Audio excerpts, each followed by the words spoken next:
नमस्कार। श्री अरबिंदो की 150वीं जन्म जयंती वर्ष के इस महत्वपूर्ण कार्यक्रम में आप सभी का मैं हृदय से अभिनंदन करता हूं। इस पुण्य अवसर पर मैं सभी देशवासियों को भी अनेक अनेक शुभकामनाएं देता हूं। श्री अरबिंदो का 150वां जन्म वर्ष पूरे देश के लिए एक ऐतिहासिक अवसर है। उनकी प्रेरणाओं को, उनके विचारों को हमारी नई पीढ़ी तक पहुंचाने के लिए देश ने इस पूरे साल को विशेष रूप से मनाने का संकल्प लिया था।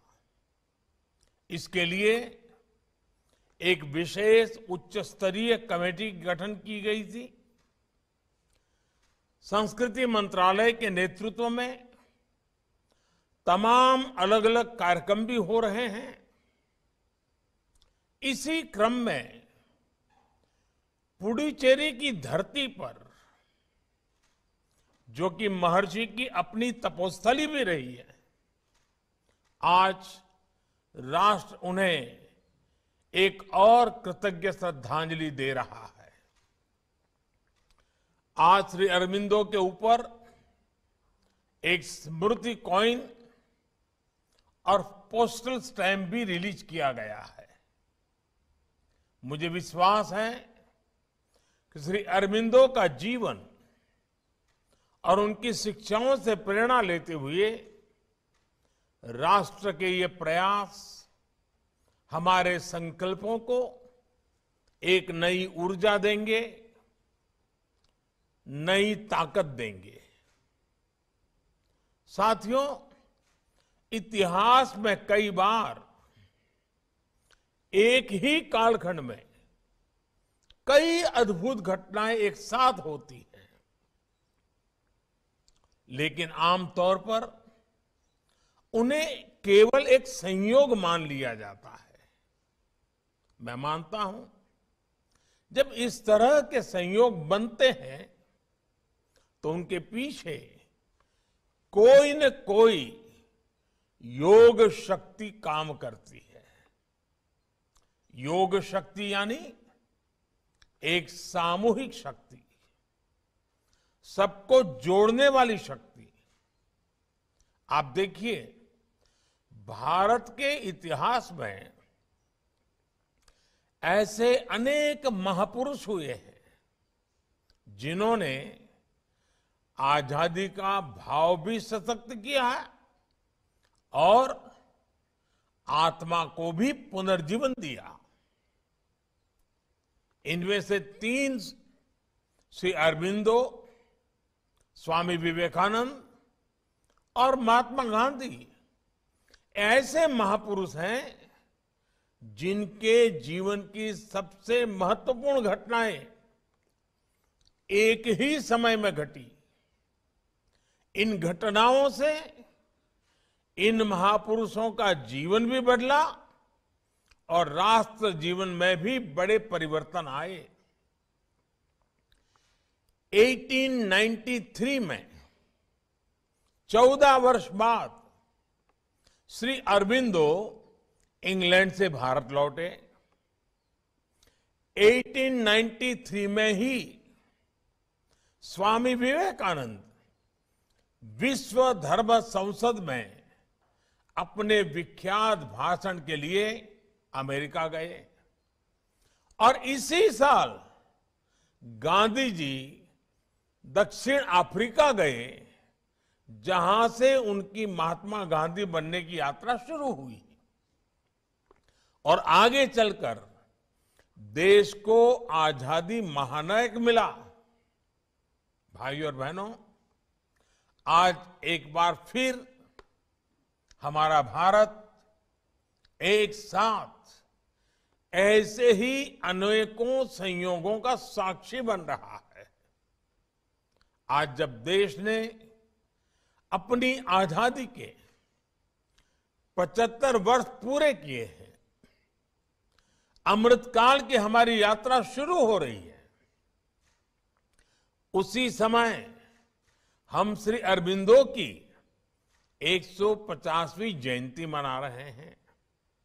इसी कालखंड में हम नेताजी सुभाष चंद्र बोस की 125वीं जन्म जयंती जैसे अवसरों के साक्षी भी बने हैं, जब प्रेरणा और कर्तव्य, मोटिवेशन और एक्शन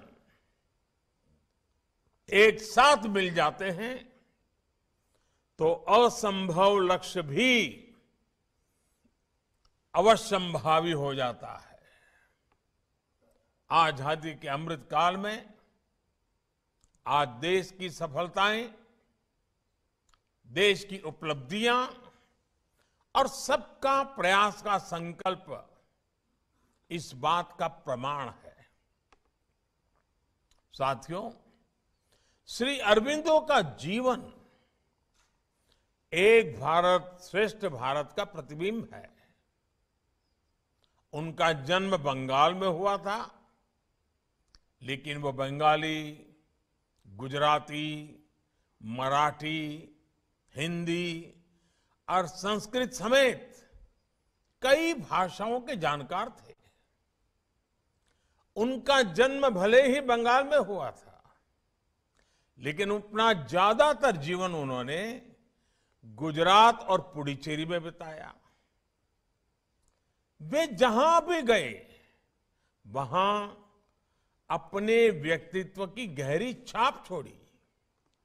आज आप देश के किसी भी हिस्से में जाएंगे, महर्षि अरबिंदो के आश्रम, उनके अनुयायी, उनके प्रशंसक हर जगह मिलेंगे।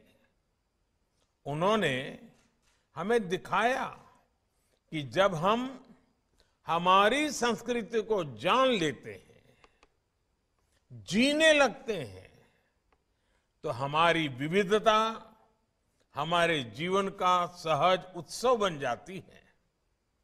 साथियों, ये आजादी के अमृतकाल के लिए बहुत बड़ी प्रेरणा है।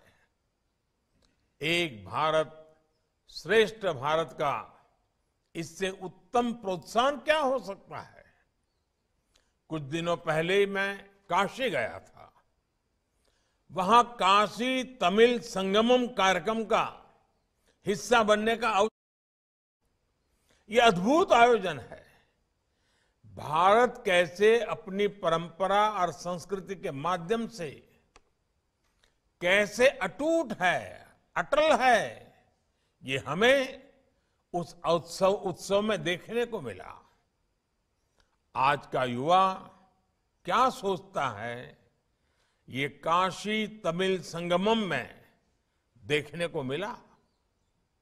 आज पूरे देश का युवा भाषा भूषा के आधार पर भेद करने वाली राजनीति को पीछे छोड़कर एक भारत श्रेष्ठ भारत की राष्ट्र नीति से प्रेरित है। आज जब हम श्री अरबिंदो को याद कर रहे हैं, आजादी का अमृत महोत्सव मना रहे हैं, तब हमें काशी तमिल संगमम की भावना का विस्तार करना होगा। साथियों, महर्षि अरबिंदो के जीवन को अगर हम करीब से देखेंगे तो उसमें हमें भारत की आत्मा और भारत की विकास यात्रा के मौलिक दर्शन होते हैं। अरबिंदो ऐसे व्यक्तित्व थे जिनके जीवन में आधुनिक शोध भी था, राजनैतिक प्रतिरोध भी था और ब्रह्मबोध भी था। उनकी पढ़ाई लिखाई इंग्लैंड के बेहतर से बेहतर संस्थानों में हुई। उन्हें उस दौर का सबसे आधुनिक माहौल मिला था, ग्लोबल एक्सपोजर मिला था। उन्होंने खुद भी आधुनिकता को उतने ही खुले मन से अंगीकार किया। लेकिन वही अरबिंदो देश लौट कर आते हैं तो अंग्रेजी हुकूमत के प्रतिरोध के नायक बन जाते हैं। उन्होंने देश की आजादी के लिए स्वाधीनता संग्राम में बढ़ चढ़कर हिस्सा लिया। वे उन शुरुआती स्वतंत्रता सेनानियों में से थे जिन्होंने खुलकर पूर्ण स्वराज की बात की। कांग्रेस की अंग्रेज परस्त नीतियों की खुलकर आलोचना की। उन्होंने कहा था, अगर हम अपने राष्ट्र का पुनर्निर्माण चाहते हैं तो हमें रोते हुए बच्चे की तरह ब्रिटिश पार्लियामेंट के आगे गिड़गिड़ाना बंद करना होगा। बंगाल विभाजन के समय अरबिंदो ने युवाओं को रिक्रूट किया और नारा दिया, नो कॉम्प्रोमाइज, कोई समझौता नहीं। उन्होंने भवानी मंदिर नाम से पैम्फलेट छपवाए, निराशा से घिरे लोगों को सांस्कृतिक राष्ट्र के दर्शन करवाए। ऐसी वैचारिक स्पष्टता, ऐसी सांस्कृतिक दृढ़ता और ये राष्ट्रभक्ति, इसलिए उस दौर के महान स्वतंत्र सेनानी श्री अरबिंदो को अपना प्रेरणा स्रोत मानते थे। नेताजी सुभाष जैसे क्रांतिकारी उन्हें अपने संकल्पों की प्रेरणा मानते थे। वहीं दूसरी ओर जब आप उनके जीवन की बौद्धिक और आध्यात्मिक गहराई को देखेंगे तो आपको उतना ही गंभीर और मनस्वी ऋषि नजर आएंगे। वे आत्मा और परमात्मा जैसे गहरे विषयों पर प्रवचन करते थे, ब्रह्म तत्व और उपनिषदों की व्याख्या करते थे। उन्होंने जीव और ईश के दर्शन में समाज सेवा का सूत्र जोड़ा। नर से लेकर नारायण तक की यात्रा कैसे की जा सकती है, ये आप श्री अरबिंदो के शब्दों से बड़ी सहजता से सीख सकते हैं।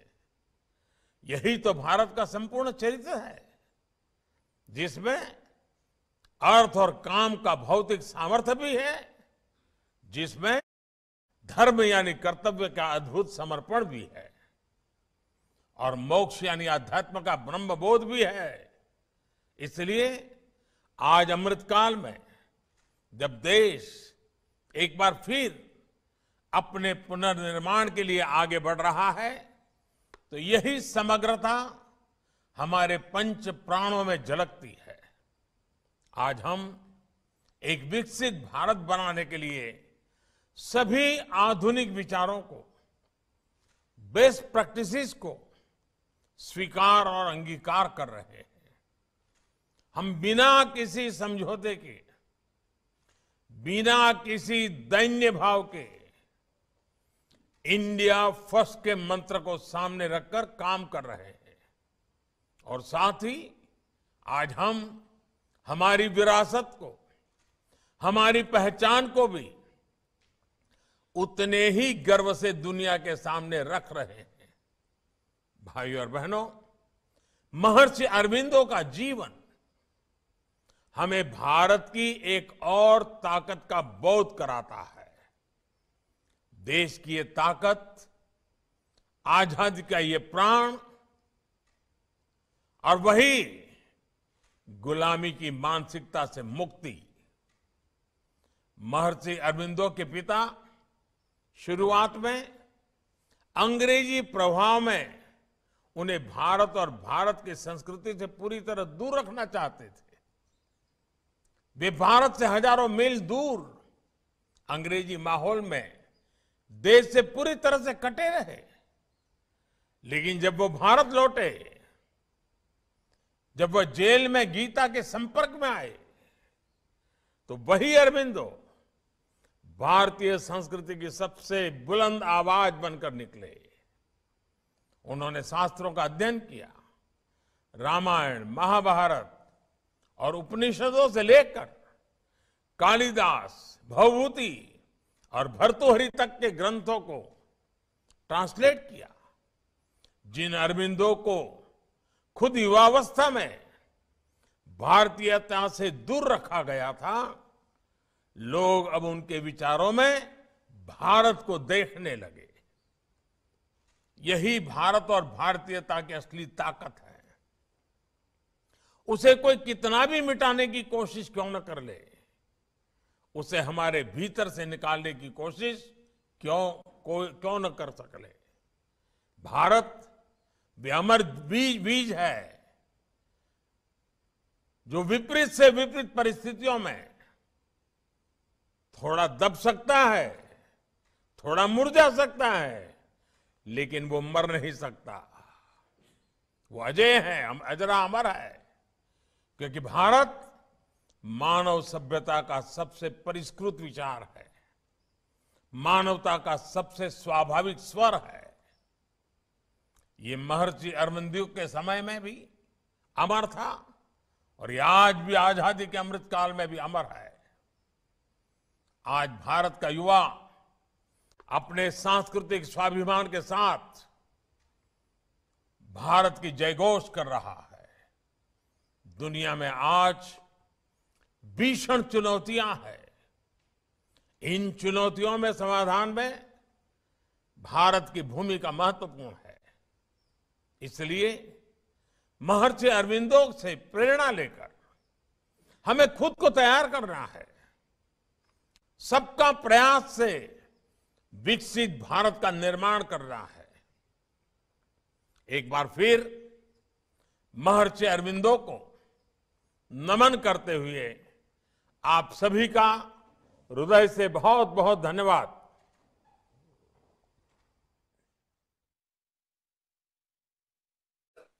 Inspirational address.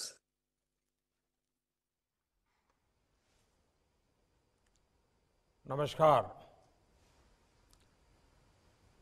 श्री अरबिंदो की 150वीं जन्म जयंती वर्ष के इस महत्वपूर्ण कार्यक्रम में आप सभी का मैं हृदय से अभिनंदन करता हूं। इस पुण्य अवसर पर मैं सभी देशवासियों को भी अनेक अनेक शुभकामनाएं देता हूं। श्री अरबिंदो का 150वां जन्म वर्ष पूरे देश के लिए एक ऐतिहासिक अवसर है। उनकी प्रेरणाओं को, उनके विचारों को हमारी नई पीढ़ी तक पहुंचाने के लिए देश ने इस पूरे साल को विशेष रूप से मनाने का संकल्प लिया था। इसके लिए एक विशेष उच्च स्तरीय कमेटी गठन की गई थी। संस्कृति मंत्रालय के नेतृत्व में तमाम अलग अलग कार्यक्रम भी हो रहे हैं। इसी क्रम में पुडुचेरी की धरती पर, जो कि महर्षि की अपनी तपोस्थली भी रही है, आज राष्ट्र उन्हें एक और कृतज्ञ श्रद्धांजलि दे रहा है। आज श्री अरबिंदो के ऊपर एक स्मृति कॉइन और पोस्टल स्टैम्प भी रिलीज किया गया है। मुझे विश्वास है कि श्री अरबिंदो का जीवन और उनकी शिक्षाओं से प्रेरणा लेते हुए राष्ट्र के ये प्रयास हमारे संकल्पों को एक नई ऊर्जा देंगे, नई ताकत देंगे। साथियों, इतिहास में कई बार एक ही कालखंड में कई अद्भुत घटनाएं एक साथ होती हैं, लेकिन आमतौर पर उन्हें केवल एक संयोग मान लिया जाता है। मैं मानता हूं, जब इस तरह के संयोग बनते हैं तो उनके पीछे कोई न कोई योग शक्ति काम करती है।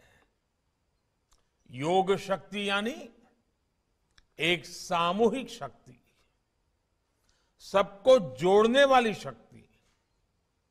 आप देखिए, भारत के इतिहास में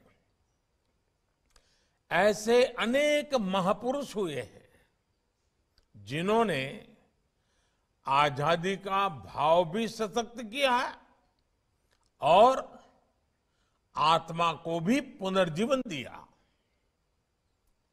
इनमें से 3 श्री अरबिंदो, स्वामी विवेकानंद और महात्मा गांधी ऐसे महापुरुष हैं जिनके जीवन की सबसे महत्वपूर्ण घटनाएं एक ही समय में घटी। इन घटनाओं से इन महापुरुषों का जीवन भी बदला और राष्ट्र जीवन में भी बड़े परिवर्तन आए।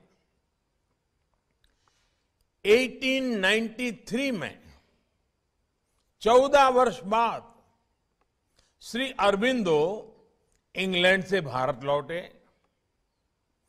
1893 में ही स्वामी विवेकानंद विश्व धर्म संसद में अपने विख्यात भाषण के लिए अमेरिका गए और इसी साल गांधी जी दक्षिण अफ्रीका गए, जहां से उनकी महात्मा गांधी बनने की यात्रा शुरू हुई और आगे चलकर देश को आजादी महानायक मिला।